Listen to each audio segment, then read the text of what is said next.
Artificial intelligence, it is getting smarter every single day, and state lawmakers are trying to make sure it doesn't leave you behind. Florida just moved one step closer to becoming one of the first states to guarantee your rights against AI. A Senate committee approved an AI Bill of Rights today. It requires companies to disclose when people are interacting with AI. It also limits companies to selling only non-identifying personal data.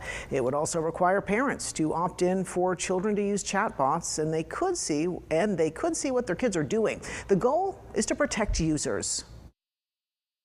The folks that this bill is trying to protect are too vulnerable to the suggestions of a computer that is pretending to be a human. You can't wait to protect those folks.